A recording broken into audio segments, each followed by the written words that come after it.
Okay, bisa po natin. Solomon described the problem with earthly treasure. Ano po kaya yung problema dito na pinapakita po sa atin ni Haring Solomon? Yung problema po sa pagkakaroon ng tinatawag na kayamanan dito sa mundo.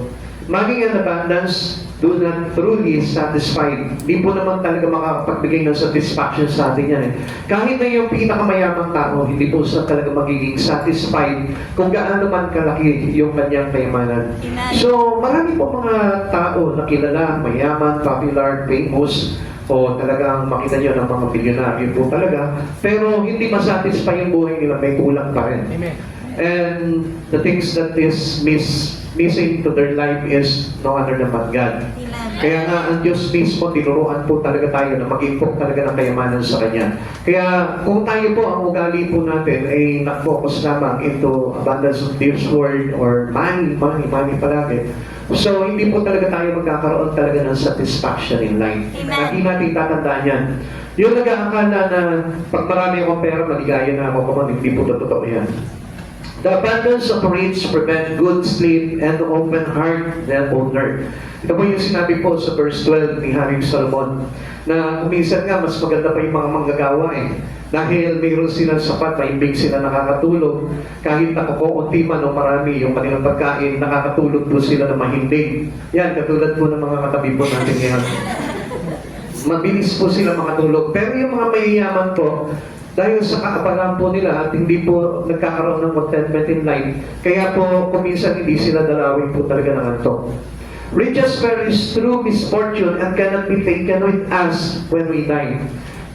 Alam niyo po, yung kayamanan po natin, minsan doon po tayo napapahamak Dahil sa paghahamad po natin dito sa kayamanan na ito, minsan yun yung nagsasadlak po sa atin para tayo po yung mawala sa Panginoon. Jesus commanded us to lay up treasure not on earth but in heaven. Okay, we specify here na dapat na lagi po nating pinagsisikapan po yung pagpapayaman sa mga bagay ng mga langit.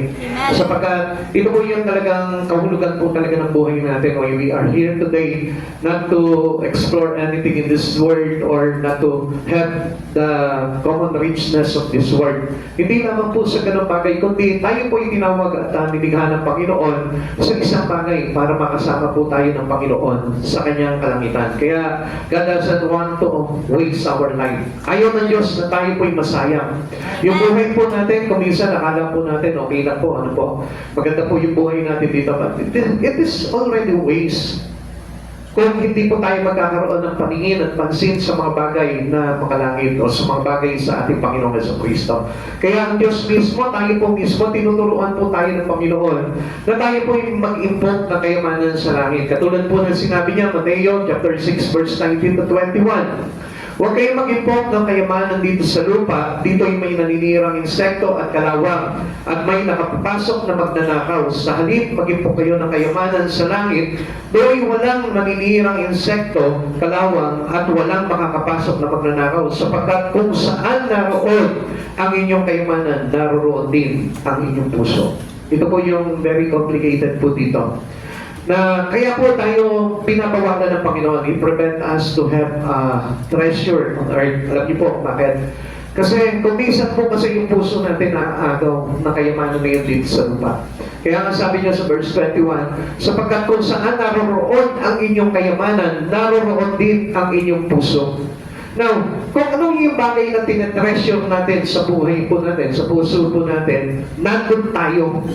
So, ibig sabihin, if we are focusing into the treasure of the Word, it will control us. Yun ang magkocontrol sa atin. Kaya hindi niyo po napapansin, dahil sa hangat po natin na yumaman po dito sa mundo na ito, nawawala po tayo doon sa ibang bagay. Marami po tayong bagay na kumagay parang hindi na po natin napupuntahan. Hindi na po natin nabibigyan ng doon sa buhay po natin. Like for example, if we are taking busy into our job, into our business, minsan napapabayaan natin yung pamilya natin, napapabayaan natin yung relation po natin, napapabayaan po natin yung Diyos mismo sa buhay po natin. Kaya nawawalan po ng space ang Lord sa puso po ng tao kapag iba yung kanyang kayamanan. Kaya nga, make God our treasure. Amen. Dahil ang sabi po sa atin ng Panginoon, mag-import tayo ng kayamanan doon sa langit. Sapagkat doon, walang naninirang kalawang, walang insekto, walang magnanakaw na nakapasok, at hindi mananakaw po ito sa atin. Kaya nga, be wise. Kailangan mag-isip po natin na tayo po lahat ay tinuturuan ng Diyos sa mga bagay na ito na very wisely. Na talagang binibigyan niya talaga tayo ng kaalaman po dito. Kaya nga po, ang ginamit niya po dito is ito po si Haring Solomon. King Solomon is the author of the book of Ecclesiastes. Traditionally believed na siya po yung author noon, pero meron po silang ibang, kumbaga in Hebrew, meron ito pong aklat ng mga ngaral, ay tinawag po nila, binigyan nila ng titulo na Kohelet. Pag sinabi the words of Kohelet in Hebrew, ang ibig sabihin niyan, it is teacher or preacher. So ibig sabihin, it teach us a lot of things. A lot of things that make us wisely. Amen. Na talagang tuturo sa atin ng karunungan talaga na para tayo po hindi masayang. Hindi po masayang yung buhay po natin na ibinigay sa atin ng Panginoon. Kaya nga po nag-aakala po tayo na sapat na naman po yung mga bagay na ginagawa po natin dito sa mundong ito. It is waste. Amen. Yes, I tell you, na ang bagay po na ito, ang buhay po natin na ito, kapag ginugol lamang po natin sa mundo ito, the absence of God in you, the absence of treasure in heaven, it is wasted. Sayang lamang po. At yan po yung mismong ipinapangaral po sa atin dito ni Haring Solomon, which is yung kanyang karunungan ay alam natin galing po talaga sa Panginoon. Okay, tuloy po natin. Not that it is wrong have earthly treasures, but our focus should be on laying up treasures in heaven. Hindi naman po masama na tayo po ay magkaroon ng kayamanan po dito, especially kapag ginagamit po natin sa Panginoon. Kaya nga, gusto ng Lord talaga maging wise po tayo. Wise to spend our treasure on earth. Na magamit po ito, hindi para mag-cause ng evil sa tao, kundi mag-cause ito ng kayamanan panlangit. Kasi we can convert our earthly treasure into heaven's treasure. Amen. Pwede po natin convert yun. Katulad na lamang po, halimbawa, matalino ka, marunong ka, malakas ka, may talent ka, o mayaman ka, pwede po gamitin po yun for the glory of God. Amen. At walang bagay po na makakahadlang po dito if we choose to serve God in our life. Kaya nga mas mainam po na ang tao po talaga maglingkod po sa Panginoon eh. Ang contrast is made for the sake of emphasis. Alam niyo po ba pinapakita po sa atin ng Panginoon dito na mas higit na mahalaga na tayo po ay nag-iimpok ng kayamanan po sa langit. Amen. Oo, lahat po tayo nagtatrabaho po tayo. Lahat po tayo gusto po natin na kumita dahil sa pangangailangan po natin sa mundo ito. Pero gusto ko po na malaman po ninyo, the very special things that we need to have in our heart is to have treasure in heaven. Amen. Maring ninyo po napapansin, bala po tayo sa maraming bagay para sa pagkita po ng salapi po dito sa mundong ito. Pero nawawala naman po tayo ng panahon sa Panginoon. So doon pa naman po, makikita na po natin na emphasize po sa atin, which is important for you. What is treasure that is really important to your heart? Kaya nga doon makikita po natin na emphasize po sa atin, minsan nawawala po tayo sa Panginoon dahil po dito sa mga bagay na ito at nakakalimutan na po natin mag-input ng kayamanan sa langit. Napag-alam naman po natin na kailangan po natin ito at sa huling yugto ng buhay po natin, haharap at haharap po tayo sa Panginoon at tatanungin tayo ng Panginoon kung ano yung nagawa po natin. Amen.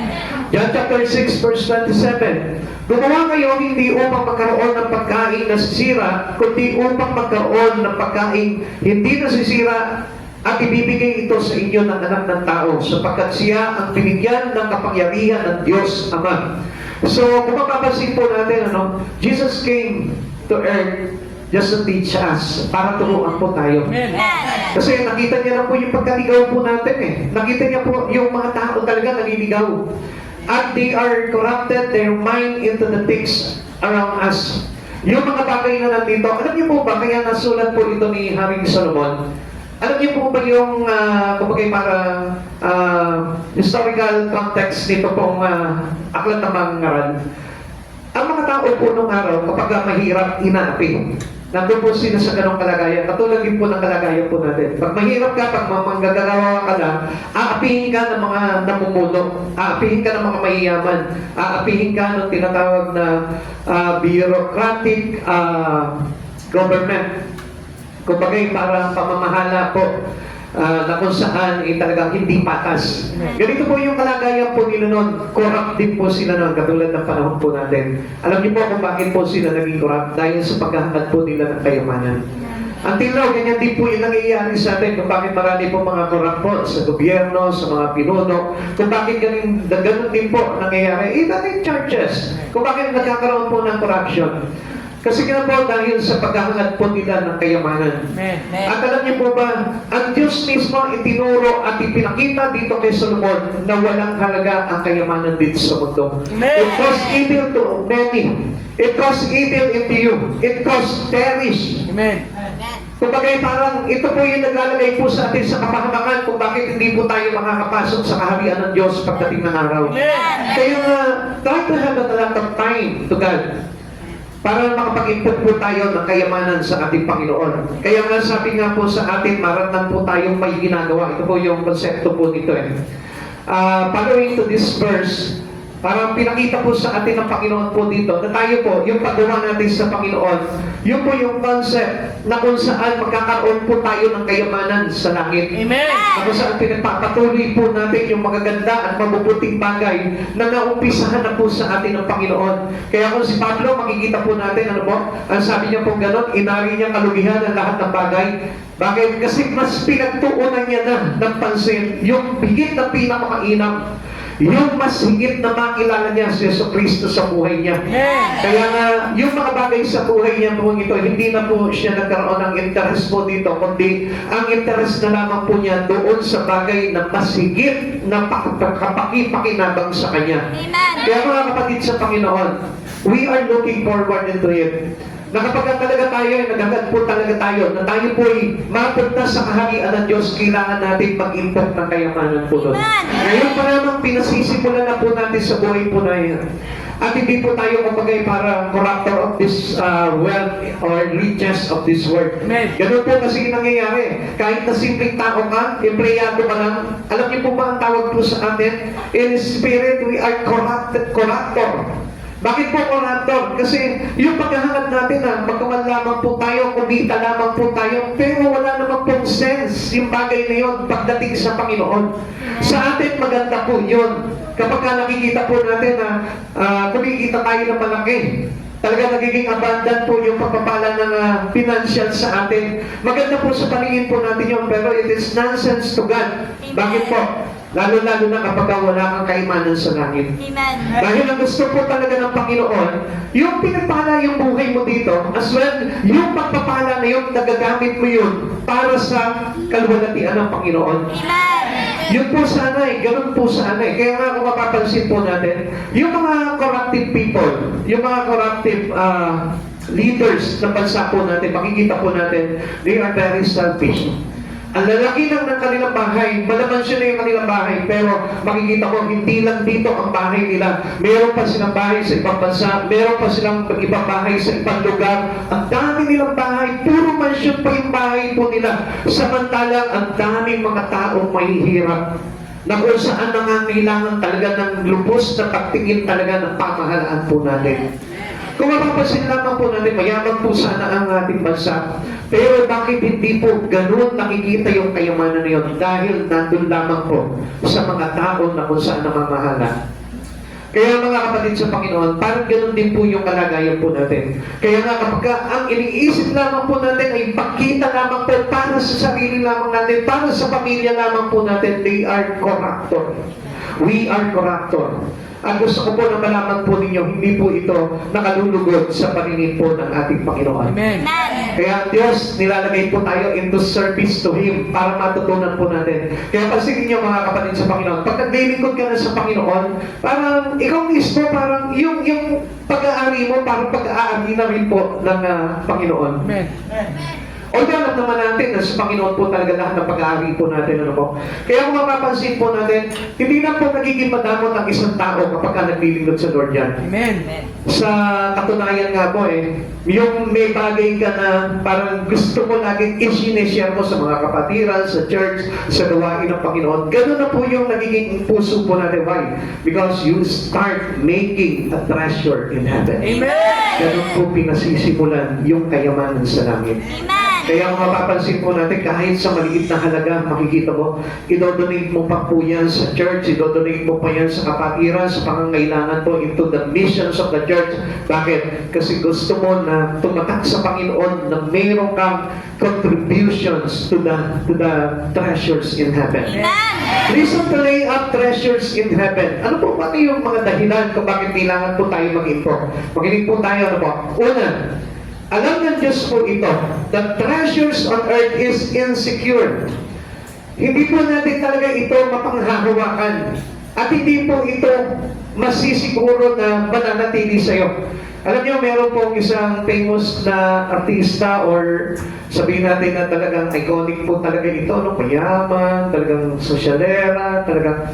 Pero yung kayamanan niya, yung billions niya, wala, nagamit niya lang sa pagpapagamot. So yun po yung pinakamasakit na nandun, ano po.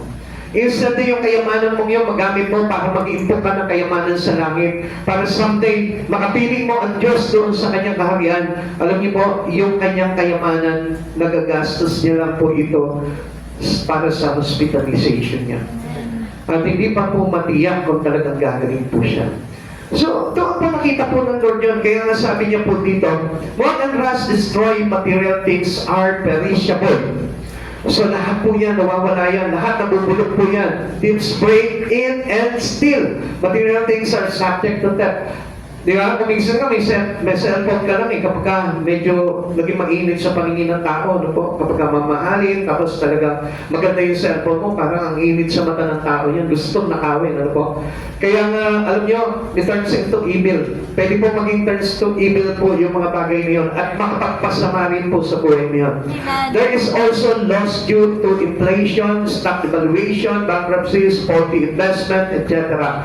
Pero one thing that we make sure, na kapag may Diyos po tayo sa buhay po natin, lahat po yan iingatan ng Diyos yan. But always keep in your mind na lahat ng bagay, yaman dito sa mundong ito, nawawala po yan. Amen. Pwedeng maglaho yan. Kaya nga, ingatan po natin yan. Use it mightily to glorify God. Kung halimbawa, pinagpala ka ng Panginoon, gamitin mo po yan para maparangalan ng Panginoon. Kaya nga lagi ko po sinasabi, mas masarap na ubusin mo yung kayamanan mo for the glory of God kaysa ubusin mo ito para lang sa pagpapag-hospital. Para lang sa pagbabayad sa mga bagay na walang katuturan. Kaya nga kapatid sa Panginoon, invest your treasure into God. Amen. Meron kayong mga maliliit na pinanghahawakan sa buhay nyo, invest into God. It is the best investment. Yun po yung pinakamainam na investment po natin, yung tayo po mismo sa Diyos natin. Gawing pakinabang lahat ng bagay na meron po tayo, even yourself. Invest mo sa Panginoon yan. Ganun po yung pag-iimpok ng kayamanan sa langit. At alam niyo po ba kung ano yung subject po natin dito? Your soul. Amen. Kung bakit sabi ng Lord, it is insecure. Bakit po insecure? Kasi kasama ka mapapahamak nun. Kasama yung kaluluwa mo. Na if you are focusing your life into the treasure of the earth, ang mangyayari po niyan, even your soul will be perished. Amen. Pati yung iyong kaluluwa mapapahamak. Yung espiritu mo, mawawala talaga sa Panginoon. Amen. Kaya nga sabi po sa atin, Mateo 6:19-21, huwag kayong mag-impong ng mga kayamanan dito sa lupa. Dito'y may naninirang insekto at kalawang. At may nakakapasok na magnanakaw. Sa halip, mag-impong kayo ng kayamanan sa langit. Do'y walang naninirang insekto at kalawang at walang nakakapasok na magnanakaw. Sapagkat kung saan naroroon ang inyong kayamanan, naroroon din ang inyong puso. Ugaliin po natin na yung puso natin nasa Lord. Huwag niyo tatanggalin yung puso niyo sa Panginoon. Even though you are busy of doing things in your own. Dapat lagi yung puso mo nasa Lord. Para na sa ganun, nakita nyo, bigyan ko po kayo ng example. Na kapag halimbawa may ginagawa ka na dito sa mundo na ito, you cannot be disturbed anymore. Hindi ka na ma-istorbo. Dahil pagka nandun ka na doon sa gawain mo sa mundo ito, wala nang sino man makaka-restore po sa'yo. Ganun po, even God. Even church, wala na makaka-restore po sa'yo. Why? Because you are controlled by your treasure of earth. Kaya nga mga kapatid sa Panginoon, ugaliin po natin na yung puso po natin ay laging na kay Kristo. Ibigay mo palagi kay Kristo, pahawakan mo palagi kay Christ yung puso mo. Lord, hawakan mo itong puso ko. Para na sa ganoon, kahit na ako, maabala ko sa trabaho ko, maabala ko sa pagtatrabaho dito sa mundong ito, still, yung puso ko nasa iyo, any moment na kailanganin mo ako, nandiyan agad ako sa iyo. Because Jesus is the real treasure. Ito yung kayamanan po natin. Kaya hindi tayo pwedeng kontrolin o pagalian nito mga kayamanan dito sa mundong ito because this all treasure on earth is insecure. Amen. Amen. Ikalawa, alam ng Diyos na kung bakit po tayo po'y pinag-iimpok na kayamanan sa langit because treasure in heaven is secure. Vice versa, ano po? Yung kayamanan sa langit ay talagang secure na secure yan. Sa iyo po talaga yan. Nakatatak po yan. Na kahit ang mangyari po sa iyo, even kamatayan, hindi po maaagaw po yan. Amen. Yung mga bagay na ginagawa mo for the glory of God, nakasa iyo na yan. Amen. Hindi na mapupura po iyan sa iyo. Dahil naka-recorded na po yan sa ating Panginoon. Amen. Every single things that we do to glorify God, nandun na yan sa Panginoon. At sa katunayan nga lang po, sa akin, sa sarili ko po, ano po, alam ko kapag tayo po'y nakakagawa po tayo for the glory of God without out of selfish, wala po yung selfishness, ano po, selfish ambition or wrong motive. Alam ko po na doon po natatatak yung pangalan po natin sa aklat ng buhay. Amen. Para sa akin lang po, ano po, naging basihan ko po kasi po yung bagay na yun na alam ko po na kapag napaparangalan ko ang Diyos sa buhay ko, parang feeling ko na yung pangalan ko hindi na e-erase sa aklat ng buhay. Ugaliin niyo po yun para yun din po yung mismo magtulak po sa inyo para hindi kayo mawala sa Panginoon. Amen. Kasi ang sabi nga po natin kanina, ano po, sa verse 21, sabi po dito na kung nasaan ang iyong puso, nandun, kung saan nandun ang kayamanan, nandun yung puso mo. Kaya nga kapag halimbawa gumagawa ka sa Panginoon, hindi mo ba alam, kapag nagsasakripisyo ka sa Lord, alam niyo po ba na mas talong nag-i-inlove ka sa Panginoon? Alam niyo kaya po hindi nag-i-inlove ang tao sa Lord? Kasi nga, they have a lack of time to God. Napakaliit ng kanilang panahon pagdating sa Lord. Napakaliit ng space ng Lord sa puso po nila. Kaya kung minsan, kung mapapansin natin kapag halimbawa, busy ka na sa paggawa sa Panginoon po, araw-araw ginugugol mo yung buhay mo sa Panginoon, parang mas lalo kang nag-i-inlove. Mas lalo kang binamahal ang Diyos sa buhay mo. Parang ang hirap bitawan yung mga bagay na yun. Alam niyo po, ako nasanay na kaming pamilya, mag-asawa, o yung mga kasama ko dito. Nasanay na kami, araw-araw nasa church po kami, at parang kulang na yung araw namin. Kapag hindi po kami nagpupunta sa church. Parang gano'n na po yung kalalim yung pag-ibig namin sa Panginoon. Yung hindi na kami masasapatan na, Lord, hindi pa pwede na wala kami sa church. Even Monday, Lord. Gusto namin talaga. Sama-sama kami. Nagkakabanding kami, nagkakaroon kami get together, nagkakaroon kami ng sharing about the words of God. Hindi kompleto yung buhay namin. We are not satisfied without these things sa araw-araw po namin in our daily life. Kaya nga mga kapatid sa Panginoon, minsan nga, kapag nasa bahay ka, inip na tara, doon naman tayo sa church. Punta na tayo doon, gawa tayo, yumayo tayo. Ganon po yung aming mga puso. Ewan ko lang doon sa mga kasama ko. Totoo, ganon din. Ganon din po ba? Praise the Lord. Yun po yung sinasabi ko po sa inyo na put your heart into trust in God. Sa Kanya po dapat na ilagak po natin yung buhay po natin. Sabi po dito, treasures in heaven is secure. Neither moth nor rust destroy. Our treasures are imperishable. Pagdating sa Panginoon naman po, sa heaven, sa langit, yung kayamanan po natin, hindi po kaya po sirain po yan ng kalawang. Hindi po kaya sirain po ng insekto yan.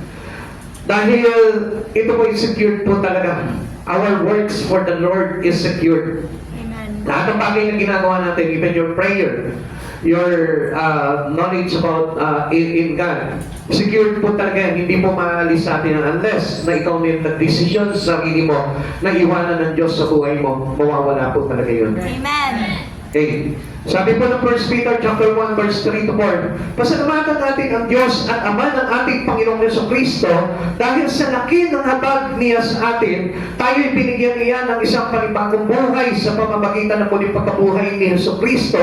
Ito ang nagbigay sa atin ng isang buhay na pag-asa na magmamana tayo na kayamanang di masisira, walang kapintasan at di kukupas na inihanda ng Diyos sa langit para sa inyo. Tingnan niyo po yung kabutihan po sa atin dito, no? Itong bagay na rin po ito na binigay sa atin sa pamamagitan ni Jesucristo, yung isang panibagong buhay.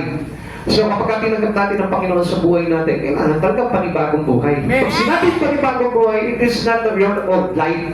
Kaya nga sabi ko nga po sa inyo, mas kahihiligan mo na ang Diyos sa buhay mo rather than things outside. Kaya mga kapatid sa Panginoon, ito po, dito po mismo, ma-measure po yung pag-ibig natin sa Panginoon. Kaya nga, ang tao nagsisikap na po para sa Panginoon dahil nandun na po yung panibagong buhay. Amen.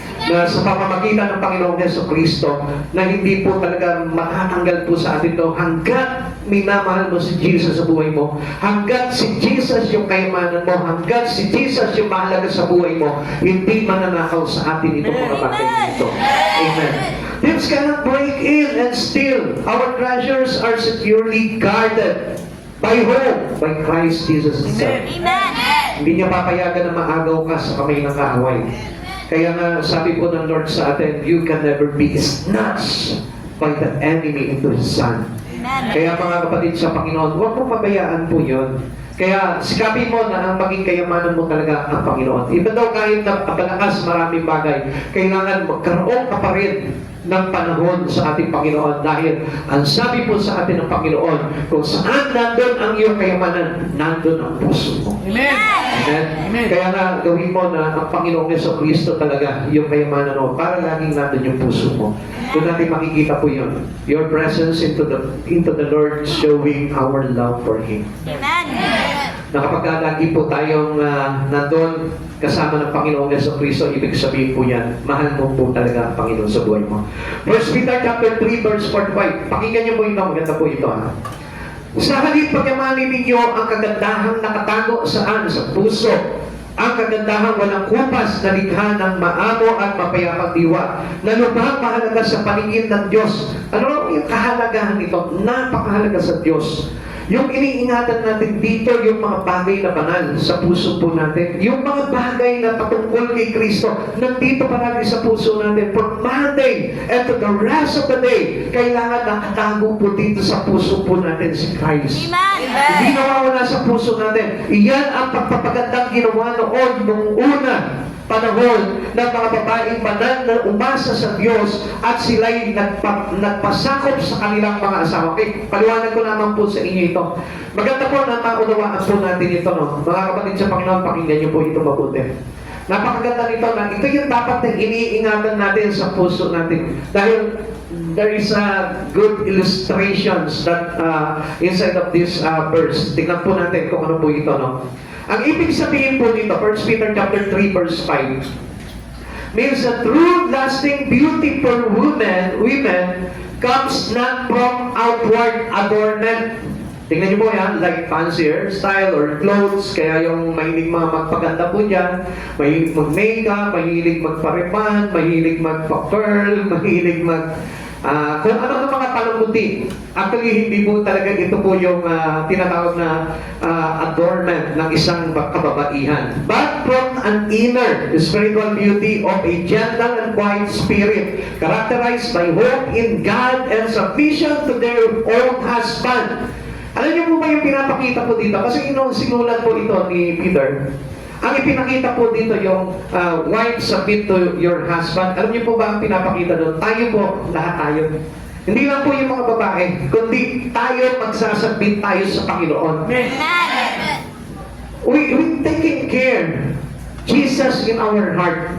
Yun ang ibig sabihin dito. Kung gusto mong magpaganda, ang mga Kristiyano bilang bride kay Christ, bilang wife to Christ, kailangan ang pagpapaganda natin is inner, sa loob. Hindi po yung tinatawag na paggagayak sa panlabas lamang po. Pagbibihis ng maganda, pagbibihis ng sexy, pagme-makeup, pag-aayos ng buhok. Hindi po ganoon yung ginawa po nila. Kundi in their own heart, iningatan po nila itong inner adornment pagdating sa kabanalan. Amen. Yung nagpapakabanal po sila. Tuloy po natin. As exemplified by holy women in the past, this inward focus, trust in God, aligning with His will, is seen as highly valuable in God's eyes, even when facing external troubles or opposition.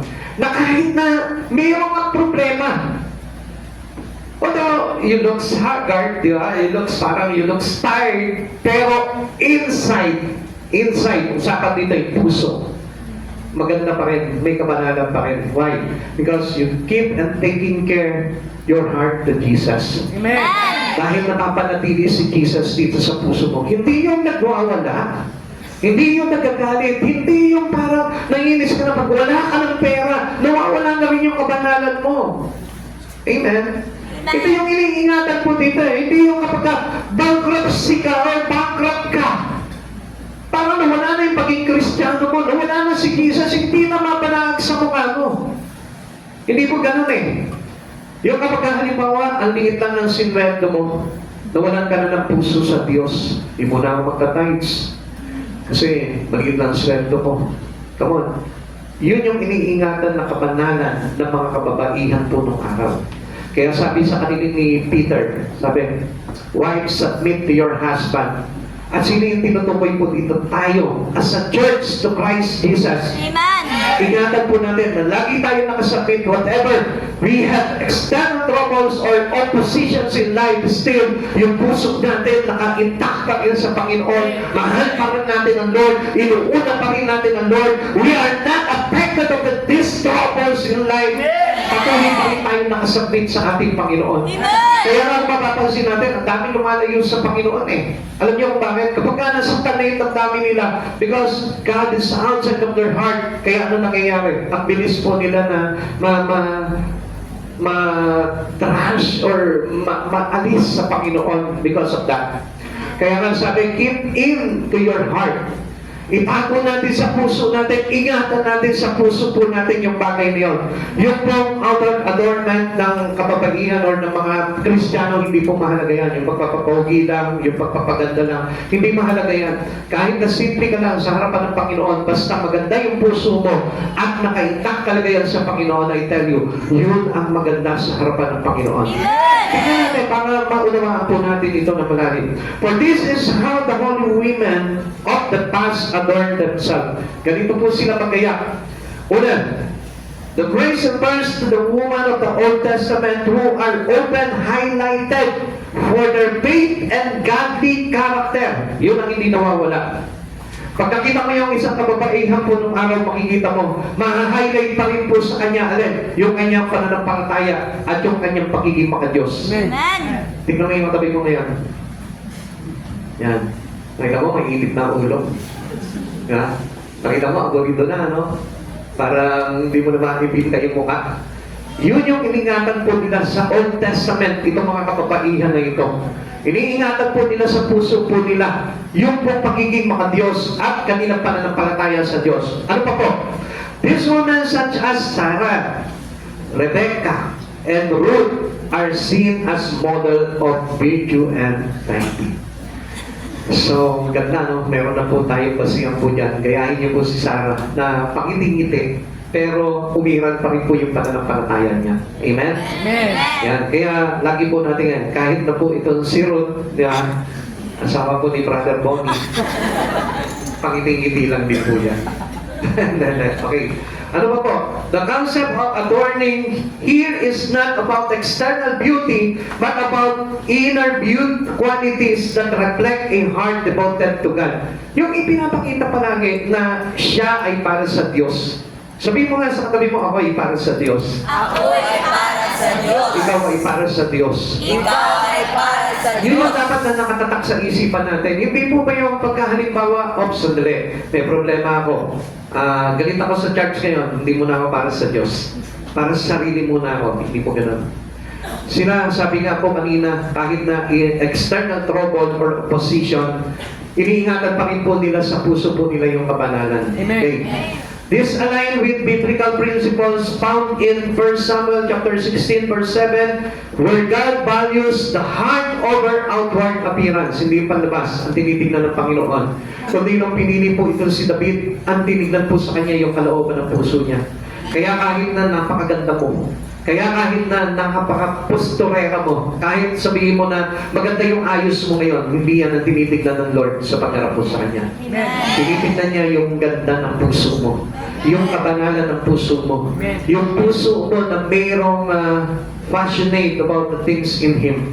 Yun ang tinitignan ng Panginoon. Hindi tinitignan ng Panginoon kung mayaman ka man. Hindi tinitignan ng Panginoon kung ano yung kalagayan mo sa buhay. Tinisilip palagi ng Panginoon yung puso mo. Kaya lagi po natin papakita yung puso natin na ang laman po talaga niyan ay walang iba kundi yung kabanalan ng Panginoon sa Kristo. The cultural context of the time plays significant emphasis on physical adornment, but these women are commended for their spiritual adornment, which is timeless and transcend cultural norms. Kumbaga parang pinapakita po talaga dito, parang talagang dinidetalye talaga sa kanila dito yung paggayak nila sa spiritual.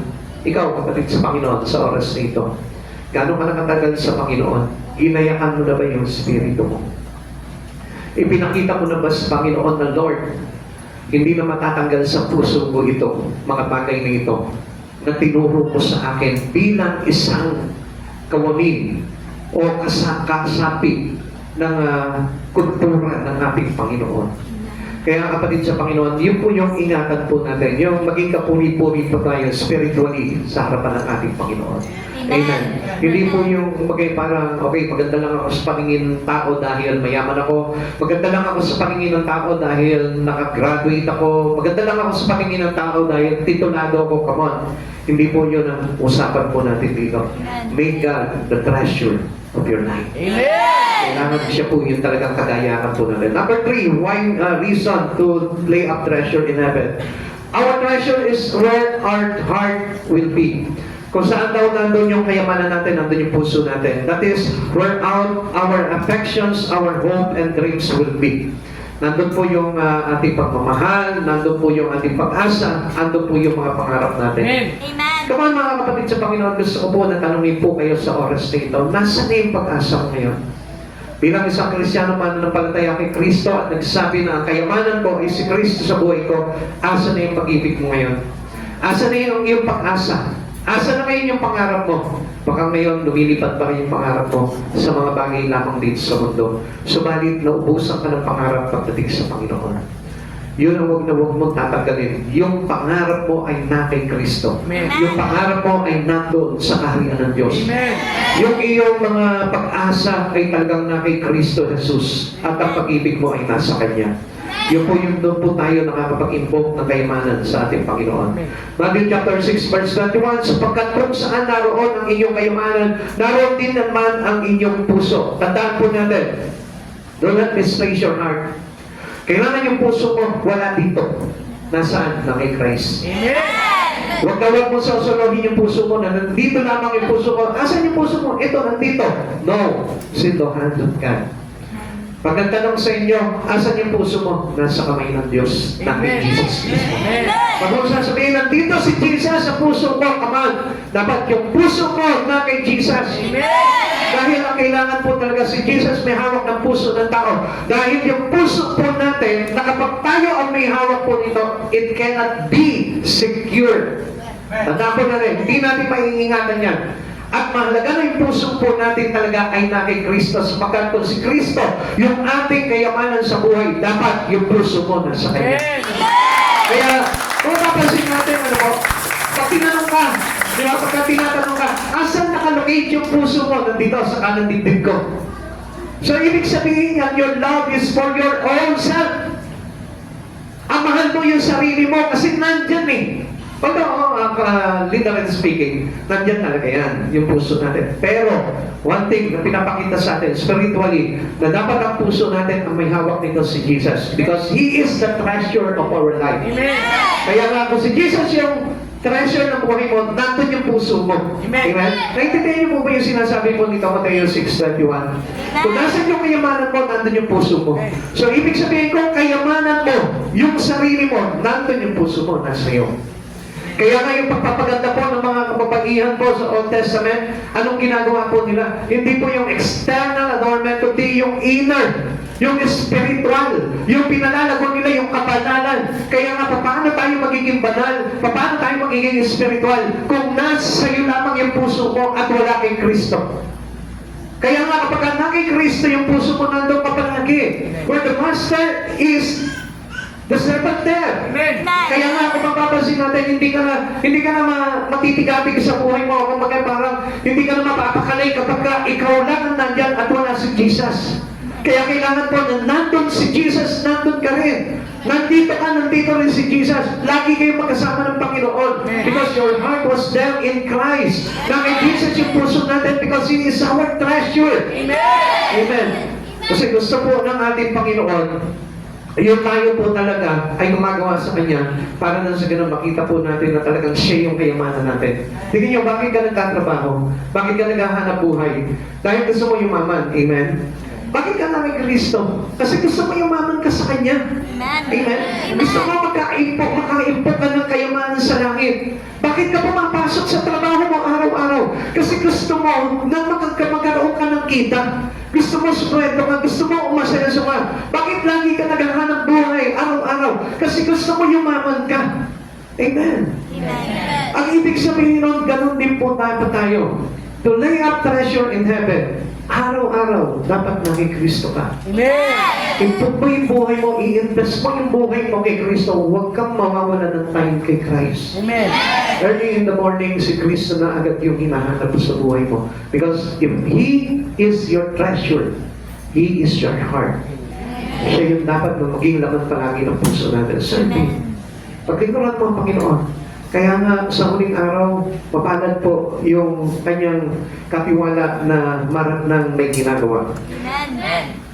Dalawang mahalagang katotohanan po. Tingnan po natin. Number one, if our treasure is on earth, our heart will experience much disappointment. Totoo naman po ito eh. Ang dami mga disappointment sa buhay kapag ang iyong kayamanan ay dito lamang po sa lupa. At ang ikalawa po dito is, if our treasure is in heaven, our heart will not suffer great disappointment. Wala yung disappointment. Bakit? Kasi kahit na magunaw na ang lahat sa mundong ito, kung si Jesus yung kayamanan mo, you're not be really affected. Amen? Kahit na yung mga kapitbahay mo, hindi ka nila gusto, pero lagi mong tatandaan, kapag ang kayamanan mo ay ang ating Panginoong Jesucristo, you're not being affected. Kahit anong bagay na nangyayari sa buhay mo, you're not affected. Hindi po tayo madi-disappoint dahil meron po tayo sa puso po natin si Kristo. Kaya ito po yung matotohanan na dapat po natin. Kaya hindi niyo po napapansin kahit na sabi mo meron kang sariling negosyo, pero ang gulo-gulo pa rin ang isipan mo. Naguguluhan ka pa rin sa buhay mo. Parang hindi mo pa rin maiukol talaga yung buhay mo kung ano talaga. Kaya kung mapapansin po natin, pero kapag nandiyan na si Jesus sa buhay mo, makita mo, kahit na wala ka, di ba? Kapati ka pa rin, kumbaga parang relax ka pa rin ba? Dahil may pag-asa ka na naghihintay sa ating Panginoong Jesucristo, may darating. Amen. Ganun na po ba yung ugali po natin? At yun po yung talagang katotohanan, napakahalagang katotohanan po sa buhay ng tao. Kaya dito, madidistinguish mo ang tao kung talagang totoong ang puso ay na kay Kristo eh. Dahil kapag na kay Christ na yan, kahit ano pa po yung mga problema dumating sa buhay niya, hindi po yan affected. Tanungin mo ngayon, tabi mo ngayon, kung affected pa siya. Affected ka ba? Diba? Kung minsan nga, makita mo na gumaganda yung kapitbahay mo, affected ka na eh. Kailangan ko nagpapabeauty. Tawagin mo ngayon yung asawa mo, ano, wala pa pa sweldo. Kailangan ko na magpaganda. Di ba? Kung minsan ganun po tayo, no? May insecure agad tayo. Nadi-disappoint agad tayo doon sa mga bagay-bagay na halimbawa, hindi natin makuha itong bagay na ito. Tapos, yung kaibigan mo, nakuha niya na agad yung bagay na parehas kayong gusto niyo, no? Hindi ka ngayon mapakalintin. Kailangan ako rin, meron din ako. Nadi-disappoint ka agad kapag hindi mo na lahat aawayin mo, pati yung mister mo aawayin mo kasi ikaw hindi ka magtrabaho na mabuti. Kaya tali, wala tayong ganon. Kaya sinabi ko mo, ang ganda-ganda na nung ano nila. Tayo, pangit pa rin. Lahat sinisisi mo, bakit? Because of your disappointment. Amen? Amen? Amen. Kung tutuusin lang, you are not affected. Why? Because your treasure is there. Amen. Nandun yung puso mo na kay Christ eh. Siya yung kayamanan mo eh. Amen. Kaya kahit wala ka nito, wala ka doon, wala ka niyan, hindi ka affected doon. Kaya ang tao, alam niyo po ba, kaya po naaalipin po tayo ng mundong ito dahil affected tayo. We are disappointed. Kapag nakikita natin yung iba, umaangat sa buhay, tapos tayo nandun pa rin sa ganung kalagayan, disappointed tayo. Pero gusto ko malaman mo, pagka talagang totoo nasa iyo, nasa puso mo, kayamanan mo si Kristo sa buhay mo, kahit magyamanan na sila, basta ikaw, iisa lang ang kayamanan mo. Walang ibang kundi si Jesus Cristo. At yung kayamanan mo yung kailangan hindi nakakawin sila. Hindi masisira. It will not cause you disappointment in life. At dahil po natin yung mga kapatid. Ikaapat, to keep our eyes good. Kailangan maganda lang yung paningin po natin. Tingnan mo yung katabi mo ngayon. Maganda pa ba yung paningin mo? Minsan, yung tao lang parang nasisira na agad yung paningin natin. Ano po? O kaya naman pagka nakita mo yung mga pamingganan mo, yung bandero mo, diba? Kapag walang laman, hindi na agad maganda ang paningin mo. Diba? Yung kapag yung wallet mo, diba, nakikita mo pag walang laman, hindi maganda agad sa paningin mo. Kaya nga sabi ng Lord, to keep our eyes good. Amen. Lagi kailangan maganda sa paningin mo. Kapag nagpiparit sa si Pastor, tinatamaan ka na, hindi na maganda ang paningin mo. Diba? Pero kapag pinupuri ka niya, ang ganda-ganda ng paningin mo. Amen? Diba? Kapag halimbawa, let's say, pinuna ka ng kaibigan mo, sabi sa'yo, you looks good, you looks gorgeous. Amen? Ang ganda ng paningin mo. Pero pag sinabi sa'yo, lumalaki ka na ngayon, ha? Diba? Parang mukha ka nang naghihirap ngayon. Ang pangit na ng paningin mo. Amen? So, bakit po ba? Kasi God's want Christians focus our eyes on Christ. Gusto ng Diyos talaga na nakapokus tayo kay Kristo para hindi mo makita yung mga pangit na bagay. Amen? Amen. Kung halimbawa, pangit man sa iyo, sa paningin mo yung katabi mo ngayon, tumingin ka lang kay Jesus, gaganda yan. Amen. Tingnan mo ngayon. Huwag mo lang tumingin kay Jesus, tingnan mo yung katabi mo. Di ba? Kapintasan agad makikita mo yan eh. Oo, totoo lang yan. Pag wala si Jesus talaga, ang pangit ng mata mo, pangit ng paningin mo. Sabihin mo yung mga kapintasan niya, ay, di maganda yung kilay, tabingi. Yan agad makikita mo, hindi mo mapapansin. Ay, yung ilong, nilagyan lang ng eyeshadow para tumalos. Ay, mga ganun lang. Yun ang nakikita yung pangit. Pero kapag ang paningin mo talaga, you keep focusing into Christ Jesus, makikita mo ang ganda niyan. Ganda mo naman. Kaya wala lagi kang pinagaganda ng Lord kasi lagi kang may galak sa puso mo na sabay ng Panginoon. Di ba? Amen? And sometimes we are deceived because we thought good things are here on earth. Akala natin nandito yung magandang bagay. Come on. Let us open wide our eyes. Kung bubuksan po natin ng talagang buo, talaga yung bukas na bukas yung ating mga paningin, makikita natin wala dito yung ganda. Wala dito sa mundong ito. Dahil pag nakita mo si Jesus, talaga ang kagandahan was there. Amen. Minsan, ang bilis natin mabighani kapag nakakita ka na medyo balingkinitan, makinis, maputi, mahaba po, ganyan, di ba? Eh, ganda niya. Di ba? Bakit? Kasi yung iyong paningin ay po natin Kristo. Pero kapag ang paningin mo na kay Christ na, di ba? Ang lagi na maganda palagi sa iyo, yung iyong asawa. Amen? Tama mo ba yan? Parang hindi kayo puso. Parang hindi kayo, talaga, parang hindi kayo kumbinsido nun. Sinusuka ko na nga ito, asawa ko. Kahit, lagi na lang pagkagising ko pa lang, iba na agad paningin ko dito. Huwag ganun. Ibig sabihin nun, hindi pa tayo nakatingin talaga kay Jesus. Focus your eyes into God. Amen. Hebrews chapter 12 verse 2. Ituan natin ang ating paningin kay Jesus.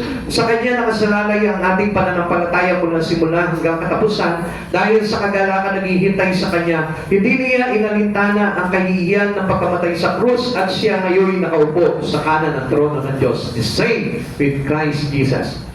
If we really focus our eyes, we keep our eyes into Christ Jesus, Pagdating ng araw, kasama tayo doon sa trono na yun.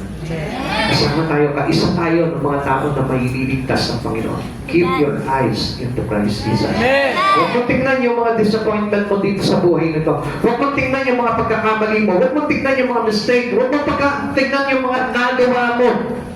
Na pangit na bagay dito sa mundo nito. Ang tingnan mo palagi si Jesus. Because our hope was there in Christ. Huwag mo tingnan kung halimbawa nagpa-lockdown yung negosyo o kaya naman na bumabagsak yung kumpanya na pinapasukan mo. Huwag mo tingnan yun. Tingnan mo palagi si Christ.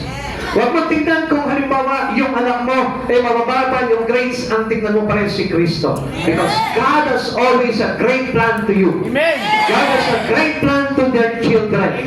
Kaya huwag mong isipin yung mga bagay na yun. Kasi ang danas lagi tayo na-apektuhan ng mga bagay na yun. Because we are looking into our surrounding. We are looking into the bad things. We are looking into evil. We are looking into the fault of others. We are looking to our sin.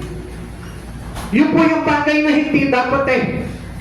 Na ang tagal-tagal na nung kasalanan mo, tinitignan mo pa rin. Kaya hindi ka makalaya-laya doon sa kasalanan na yun eh. Bakit? Kasi nandun nakatuon samantalang si Jesus. Ano yung kanyang itinuon doon? Yung ating pananampalataya ay dapat na nakatuon doon sa ating Panginoong Jesucristo. Which is, hindi po siya ang sabi dito, dahil sa kagalakan na naghihintay sa kanya, hindi niya alintana ang kahihiyan na pagkamatay sa krus. Eh suppose sabihin, alam nyo, hindi naman po dapat siya yung nandun nakapako, alam natin po yun. At hindi po ito yung naglagay sa kanya ng disappointment para mawalan siya ng gana para iligtas tayo. He complete his task, his ministry, at nagawa niya yun para sa atin. Come on, ikaw ang gagawin mo na lang, tingnan mo si Jesus palagi sa buhay mo. Focus on Christ Jesus, pero hindi mo pa maitingin talaga yung mata mo sa Panginoon. Minsan pag titingin tayo kay Jesus, nagiging chinito ka. Singkit ang mata mo. Amen? Pero kapag dito sa mga bagay dito sa mundo, pagdating sa pera, pagdating doon sa mga yamanan ng mundo, ang laki ng tingin mo. Hindi niyo pa ba napansin yun? Kapag pera na yung tinitignan mo, ang laki ng paningin mo, ang talas ng mata mo, kahit nandun sa malayo yung pera, 1,000 yan, hahabulin mo agad. Pero kapag ka-burn sa Bible, ay, ang labo ng mata ko, hindi ko makita. Eh, sa labing na, hindi pa rin makita. Bakit ka mo lumiliit pa lalo yung mata sa pagtingin? Amen? Why? Because your eyes is not focusing into Christ. Amen. Can I hear? Amen? Diba, hindi na sumasang-ayon eh. Kasi akala nila yun ang halaga po ng bagay na hindi yun yung mahalaga doon. Ang mahalaga doon yung talagang masanay yung mata mo nakatingin kay Jesus, dilat na dilat dyan at hindi nakapikit. Tignan mo yung katabi mo ngayon. Yan, okay? Pag may katabi ka dyan, okay? Ano lang to, advice lang ito. Pag may katabi ka dyan, inaantok. Labasan mo ng 1,000 na yan. Magigising yan, kapatid sa Panginoon. Bayaran na lang kung ikaw din, walang 1,000. Para sabi mo, ikatulog na lang tayong dalawa. Hello? Amen? Kasi minsan pagdating sa mga bagay kay Kristo pikit yung mata natin Hindi natin makita talaga yung real truth in Him. At yun naman yung kailangan natin makita talaga yung katotohanan kay Christ. Because that truth will set us free. Yun yung magpapalaya sa atin. Kaya nga, ipikit natin yung mata natin dito sa mundo na ito. Diba, pagpapa mo mamaya dito, lumakat ka dyan. Kumapa ka na lang dyan. Hindi po yun yung ibig ko sabihin. That this world cannot be affected you anymore. Na hindi ka na maapektuhan itong bagay na ito. Dahil alam mo na ang pag-asa natin si Kristo at doon nakatuon yung ating paningin. Amen? Understanding the metaphor used by Jesus. The body represents the soul or inner man. The eyes represent the heart of man. In the scripture, the expressions evil eyes is used to mean envious and covetous. Kaya kapag kuminsan, di ba, parang ibang yung paningin ng tao, no? Ibig sabihin nun, may mga pagnanasa na yun.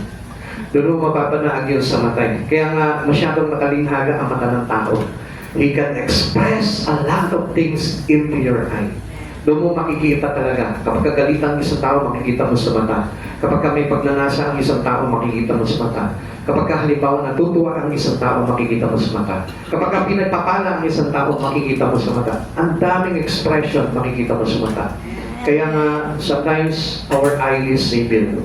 Kapag hindi po natin tinitignan si Jesus sa buhay po natin, it becomes evil. At diyan po tayo kung magaling nagkakaroon ng inggit, pagnanasa, at yung tinatawag po na pagnanasa sa paningin. Okay. That's the name for Jesus warning. Ano sabi po dito? To guard what goes in your eyes. What you allow your eyes to dwell upon. Kung ano po yung parang inaalaw mo, pagka inalaw mo sa mga paningin mo, yung mga bagay lang dito sa mundo na ito, it causes you disappointment, sabi nga. Diba?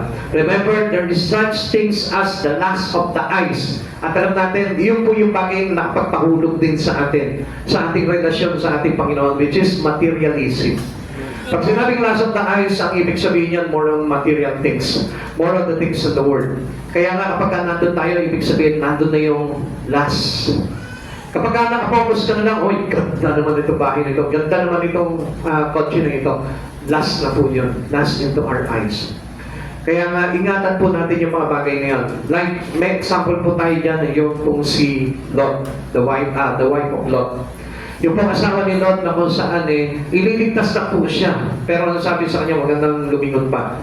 Pero nilingon niya pa rin po yun habang tinutupok po yung Sodom and Gomorrah. Kaya ano nangyari po, napahamak po siya. Kaya ang Lord, kapag tinawag ka na ng Panginoon, do not look back. Kahit na ano pa po yung mga nag-iwan mo doon, huwag ka nang titingnan at lilingon pa sa likod mo. Basta, just focus your eyes into God. Amen. Ang ibig sabihin nun, just keep your focus, your eyes into the Lord. Amen. Kahit na yung problema mo, from the past, huwag mo nang tingnan yun. Kasi yun ang magpapahamak sa'yo. Marami po sa atin naging Lord na pero ang tinitingnan pa, namubuhay pa rin from the past. Nililigon niya pa rin yung past. Sama nitong tao na ito O kaya naman sa sarili niya, sama ng mga pinagagawa mo. Make that mess to be message. Gawin mo na yung mga bagay na marumi sa pamumuhay mo from the past to become a message or a good message to other. Kaya nga, kung titignan natin yung past po natin, gawin natin itong makabuluhan. At maging testimony po tayo to the greatness of God na ginawa niya sa buhay po natin. Amen. Huwag po tayo nunulad doon sa asawa po ni Lot na kung saan mas pinansin niya pa po yung kayamanan niya po na naiwan po doon sa Sodom and Gomorrah. Samantalang ang kayamanan po nandun na nililigtas na po siya. Amen. Genesis chapter 19 verse 23 to 26. Mataas na ang araw na marating ni Lot ang Zoar, saka pa lamang pinaulanan ni Yahweh ng apoy at atsupre ang Sodoma at Gomorrah. Tinupok ni Yahweh ang mga lunsod na iyon at ang buong nibis. Lahat na mayayaman doon, pati ang mga pananim. Ngunit lumingon ang asawa ni Lot, kaya ito'y naging isang haliging asin. Kaya kapatid sa Panginoon, do not look back. Ang ibig sabihin po niyan, kung tayo po yung niligtas ng Panginoon, huwag na natin balikan yung dati natin. Just go forward to Christ Jesus. Go forward into His holiness. Huwag tayo pumanik. Kailangan ng direction na po natin into Christ Jesus. Huwag ka nang liliko. Huwag ka nang kakabig. Huwag ka nang babalik. Kundi kailangan dire-diretso ka na kay Kristo. Kaya sabi ko nga po sa inyo, napakahalaga po nitong panahon na ito. Dahil ito yung panahon na tinatawag na po tayo ng Panginoon. Na gusto ng Lord, tipunin na po tayo lahat. Para sa pagpapalik ng Lord, nakaipon na po tayo. Isasama na lamang po tayo pataas ng ating Panginoon. To be rich towards God, free from covetousness. Pagka ang kayamanan po natin ay ang ating Panginoong Hesus Kristo.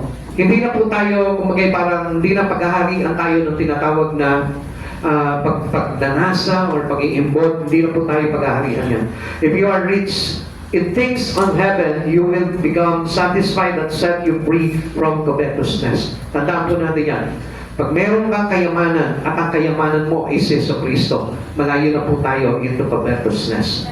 Note Jesus' warning, Luke chapter 12 verse 15. At sinabi niya sa kanila lahat, mag-ingat kayo sa lahat ng uri ng kasakiman, sapagkat ang lahat ng tao ay wala sa dami ng kanyang kayamanan. So, kung papansinin po natin dito mga kapatid sa Panginoon, yung kayamanan is away from the words of God. Amen. Hindi po yun yung pinag-uusapan po natin dito Dahil ang pinag-uusapan po talaga dito, yung tayo po mismo, ginagawa natin kayamanan ng Panginoon sa buhay natin. For us, away from covetousness. Para na sa ganun, maiwasan po natin yung mga pagpananasa sa mundo po ito. At kung mapapansin po natin, ito po yung biggest problem in the church, in every Christian. Dahil sa pagnanasa po sa mga bagay-bagay sa mundo na ito, hindi po natin nakikita na lalayo tayo sa Panginoon. Kaya nga, marami na pang naligaw dahil po sa mga bagay na ito eh. At ang one thing na naging illustration ng Lord sa atin po dito, yung prodigal son. Na kung saan ganun po yung naging kalagayan po natin eh. Mas hinangat po natin yung kayamanan ng mundo. Gusto natin magpakalayo tayo, magpakayaman po tayo sa mundong ito. Pero anong sabi? It is insecure. Amen. Our earthly treasure is insecure. So, nakita po dito, pinakita ng Lord dito, naubos yung kayamanan po nitong prodigal son na ito. Kaya doon naisip niya na bumalik po sa Ama. Now, kapatid sa Panginoon, napakaganda po nga sana kung may isip natin na bumalik sa Panginoon.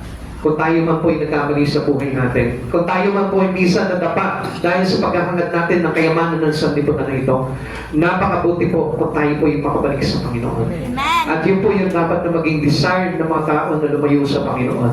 Yung makabalik po sila at gawin nilang kayamanan ang Diyos sa buhay po nila. Covetous also described as greediness. Kasakiman po yan. At alam natin yung mga taong masakim ay wala pong bahagi po yan sa kaharian ng Diyos. Note his conclusion. Luke chapter 12 verse 20 to 21. Isa pa po ito sa illustration ng Panginoon. Ngunit sinabi sa kanya ng Diyos, hangal sa gabing ito, babawian ka ng buhay. Kanino ngayon na mapupunta ang inilaan mo para sa iyong sarili? Ganyan ang sasabitin ng sino mang nag-iipon ng kayamanan para sa sarili, ngunit dukha naman sa paningin ng Diyos. Lay up treasure in heaven. Amen. Huwag yung pagkita naman po dito sa mundong ito. Because it turns you perish. Yan ang maglalagay po sa atin sa kapahamakan. At lagi po na itakap po natin ang resulta ng mga bagay na pagnanasa sa mundong ito, kapahamakan. Ulitin ko po sa inyo, hindi masama na tayo po yumaman. Hindi masama na kumita ka. Pero ang masama, yung maituon mo na lang yung buhay mo sa pagpapayaman. Sa buong buhay mo, nakalimutan mo ng tingnan ng Panginoon. Nakalimutan mo na magkaroon ng space si Jesus sa buhay mo. Nakalimutan mo ng gawing kayamanan ang Panginoon sa buhay mo. Yun po yung napakadelikadong bagay sa buhay ng isang tao. Yung makalimutan niya na kailangan niya ang Jesus na ito sa buhay niya. Because of the last days, ano sasabihin niya? Ang Diyos pa rin ang hahatol kung siya po ay tatanggapin sa ating Panginoon. Amen. Kaya nga, sabi po dito, hangal, sa gabing ito, babawi ang kanang buhay, saan mapupunta ang inyong kayamanan. Kaya lagi natin iisipin po palagi, mahalaga si Yesu Cristo sa buhay natin. Make Jesus the real treasure in your heart. Number 5, to make God our master. Gawin mo siya. Kasi sometimes, the master of all people is the Word. Dahil kung mapapansin po natin, a lot of time was gained to the Word. Mapapansin po natin, ang buhay natin nandun na lang sa mundo. Nakaukol na lang sa mundo ang buhay po natin. Kaya, He is our Master and not God anymore. Kaya nga kung ang Diyos talaga yung lagi natin inuuna sa buhay po natin, kailangan ang Diyos ang nasusunod palagi sa atin. Ang Diyos ang may pinakamalaking bahagi sa puso ng tao. And not this world. Amen. Kaya nga, kung nakikita niyo po na talaga na-emphasize sa buhay mo ang mundo na ito, yung kayamanan ng mundo ito, bawasan mo at palakihin mo si Yesu Cristo sa buhay mo.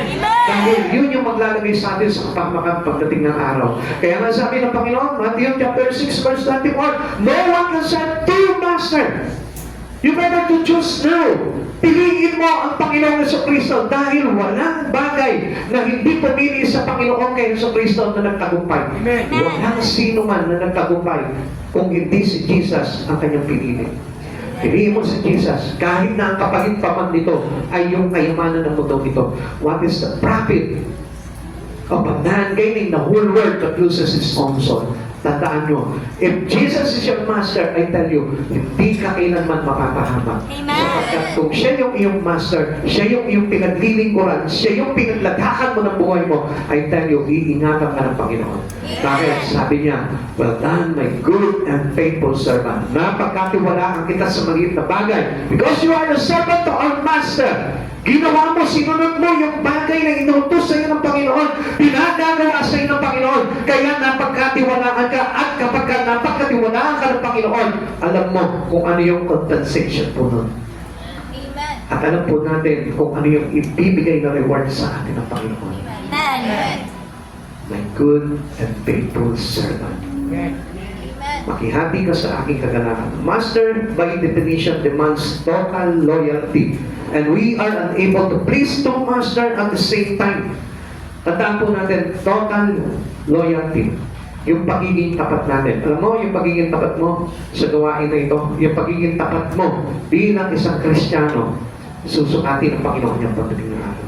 Kaya nga sabi ng Lord, ang manatiling tapat hanggang wakas ay maliligtas.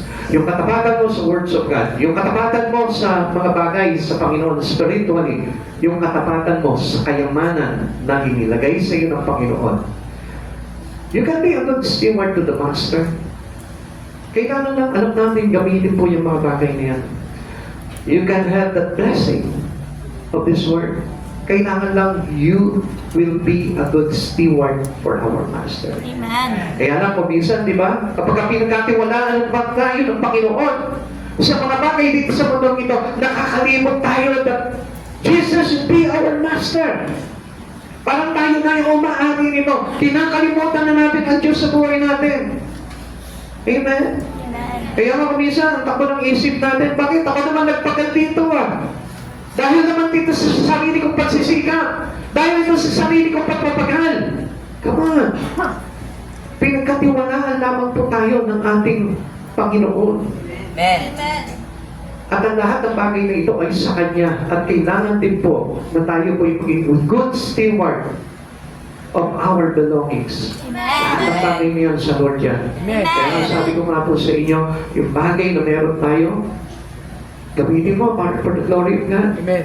Huwag mo gagamitin yan pansarili lamang. Dahil yan yung magpapalayo sa puso mo sa Panginoon Kristo. Amen. Tandaan po natin yan. Exodus chapter 34 verse 14. Huwag kayong sasamba sa ibang Diyos sapagkat akong si Yahweh ay Diyos na mapanibuguin. Ang pangalan ko ay mapanibuguin. Yes, a jealous God. Na kapag yung kayamanan na ipinagkatiwala sa iyo ng Panginoon, hindi ka naging good steward.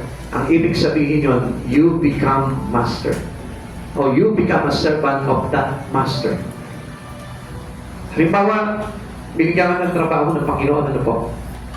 Na-enjoy mo po ito dahil malaki yung kita mo. Kailangan maging good steward ka dun. Alam mo kung paano mo gagamitin yung bagay na yun na ipinagkalab sa iyo ng Panginoon. At huwag mong hahayaan na itong bagay na ito ang magpagpalayo sa iyo sa kalooban mo sa Panginoon. Amen. Dahil hindi pa pwede na yun ang maging master mo sapagkat blessing lang yan ng Lord. Ang totoong master dapat natin ay walang iba, yung nagkaloob. At doon tayo dapat sumunod. Amen. Amen. At hindi po natin dapat ipagkait kung ano yung bagay na meron tayo, especially your life, yung buhay mo. Ipagamit mo sa Panginoon yan. Sapagkat ang Diyos, seloso siya. At ayaw niya na may kahati sa iyo. Amen? Amen. Ayaw niya na mayroong ang ibang Diyos sa buhay mo. Ayaw niya na maging Diyos mo, yung pera mo, yung kayamanan mo dito sa lupa. Kaya nga sabi niya gano'n, it is better for a Christian to invest their life into the things in heaven. Yun ang lagi po natin itatakpo sa puso natin. Just to serve God. As Jesus would later say, seek first the kingdom of God. Unahin natin, pagsumikapan natin, napagharian po tayo ng Diyos. Do this and God becomes our master. Pag ginawa natin ito, inuna natin palagi ang Panginoon, He is your master. Amen. Pag ginawa mo ng pangalawa sa buhay mo ang Diyos, He is not your master. He is only a servant to you. Lagi mong tatandaan, ang master laging una. Amen. Because siya nga po yung pinuno. Pag sinabing pinuno, una. Amen. Amen. Amen. Since we can serve to master, this effectively eliminates mammon from being our God.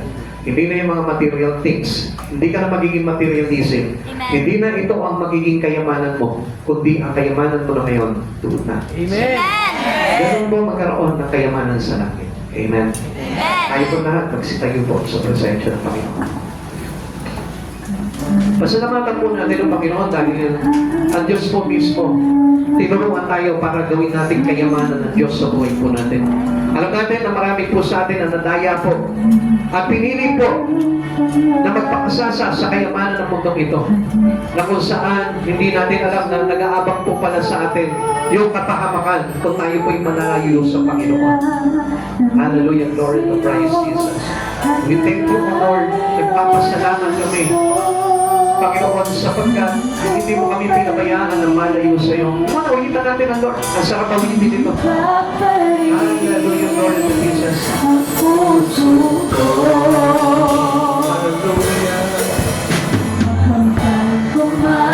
Lahat ng yaman sa mundo. Yes, Lord. Wala itong tutungkad sa iyo. Kumapangarap aminin ang puso ko. Kung ako'y malalamig sa'yo at malalayo ng gusto. Huwag kami pagtulong, Panginoon. Ayaw namin lumayo sa iyo, Lord. Mahirap, Panginoon. Mahirap malayo ang isang katulad ko, Panginoon, sa iyo, Panginoon Jesus.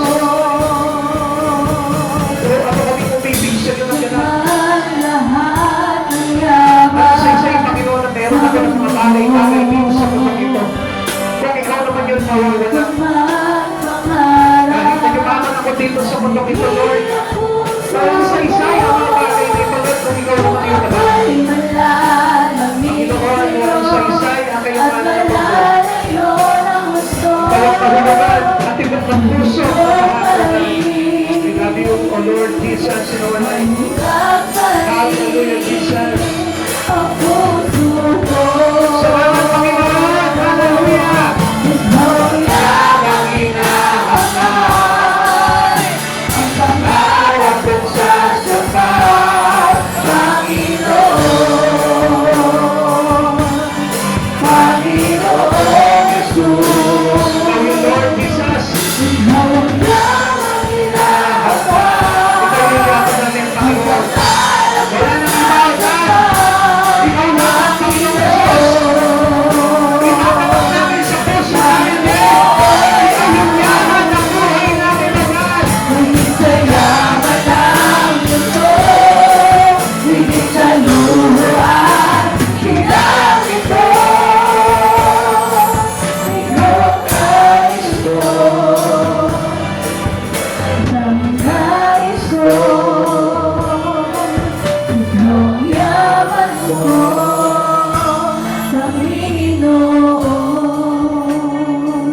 Napansin ko lang yung sinabi ni Solomon na mas mainam pa yung mag-isa magagawa na kung saan ang bilis niya dalawin ang handog, ang bilis niya makakuha ng tulong na kahit na kukunti o marami ang kanyang pagkain, nakakatulong siya na mahimbing. Subalit ang mayayaman, sabi po dito, hindi man lang siya dalawin ng kanyang pagtulong. Kaya kapatid sa Panginoon, sa bagay lamang po yung pinatunayan po dito ni Solomon, sa kabila ng kanyang kayamanan, sa kabila ng lahat ng itong katanyagan, wala pa rin sa isa ito. Dahil kung ang Diyos ang mawawala sa buhay mo, walang halaga kahit anong dami ng pera mo, kung hindi naman nagagamit para sa kaluwalhatian ng Panginoon.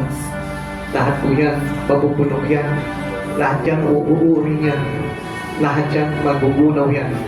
At mababalik lamang po yan sa alikabok.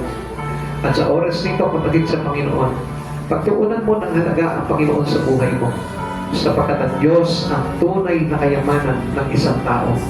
Because apart from God, we are nothing. Wala tayong saysay. Ikaw ang yamang hinahangad, ang pangarap kong sasapat, Panginoon, Panginoon Jesus.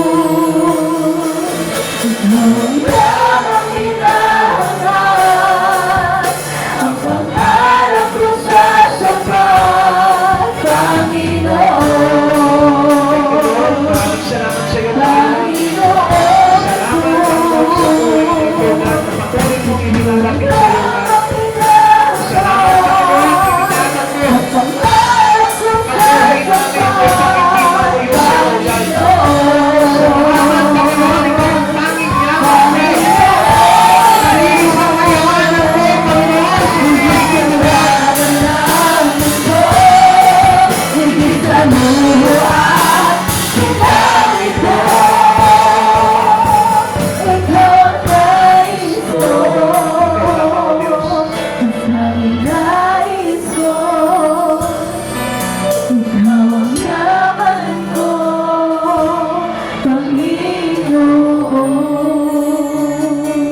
Maraming Diyos, nagpapasalamat po kami dahil dumating ka sa buhay na ito, Lord.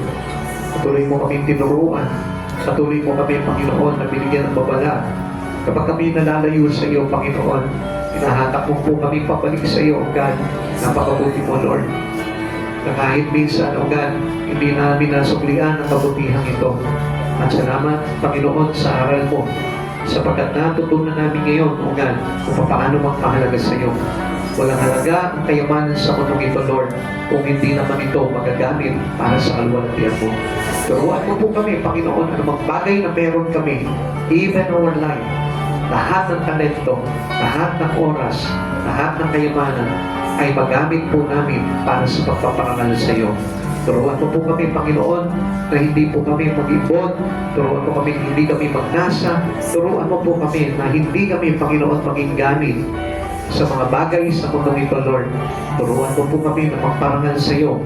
At sa mga bagay na meron kami, O Lord, mapapangalan ka namin, O God, mapapurihan ka namin, O Lord, at maipakita namin, Panginoon, sa iyo na mula sa puso namin that there is no other master we have in our heart. But only you, O Christ Jesus, our real master, our Lord, our Savior, and our everything. Panginoon, maraming salamat po, Lord. At dalangin ko po sa umaga po ito, Lord. Pagpalain mo ang lahat ng aming mga kapatid na ito. Pagpalain mo po sila, Lord.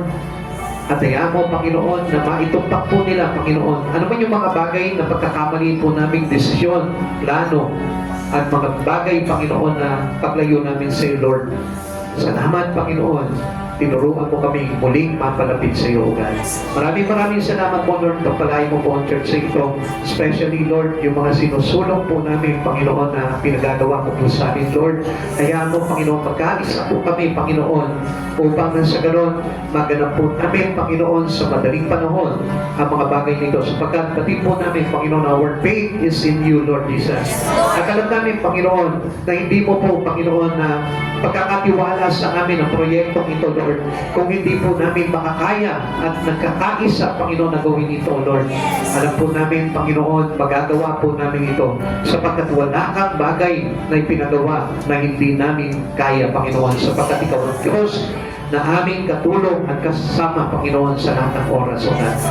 Maraming salamat po, Panginoon, for giving us strength, O Lord, na mapagtagumpayan na lahat ng mga bagay na ito, Lord. Even yung mga hirap na pinagdaanan namin, sakripisyo. At ngayon, Panginoon, tinulungan mo po kami makabangon, Panginoon, sa lahat ng bagay nito. Even yung mga kapatid po namin nito, Lord. Alam po namin, O God, kung nahihirapan man po sila, Lord, ibabangon po sila sa kanilang buhay. Basta maging tapat lamang po kami sa iyo, Lord. Alam namin, O God, ikaw ang Diyos na magpapala ng buhay na ito, God.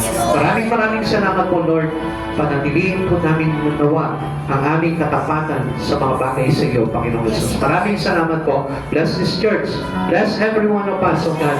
Bless our home, O God. Pagpalain mo, maging ang aming mga business, ang aming mga trabaho. Pagpalain mo ang aming mga anak at ang aming mga ari-arian, O Lord. Sa iyo po namin pinapahawak ang lahat ng ito sapagkat ito'y pinagkatiwala mo po lamang sa amin, O God. Maraming salamat po, Lord. Ingatan mo po kami, Panginoon, sa aming mga pag-uwi, O God. God, at hayaan mo, kamay mo, patuloy na umawak po sa amin at mag-ingat, O God.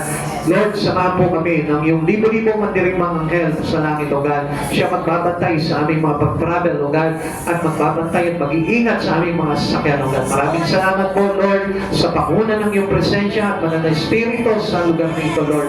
Salamat po, dakilang Diyos sa iyo at dakilang kapurihan. Sa iyo po namin ibinatalik ang lahat ng pinakamataas na papuri, pasalamat at pagsamba sa tanging pangalan mo po lamang in Jesus' name. Amen. Amen. God bless you all po. Palagi po kayo na buong sa ganahan ng ating Panginoon.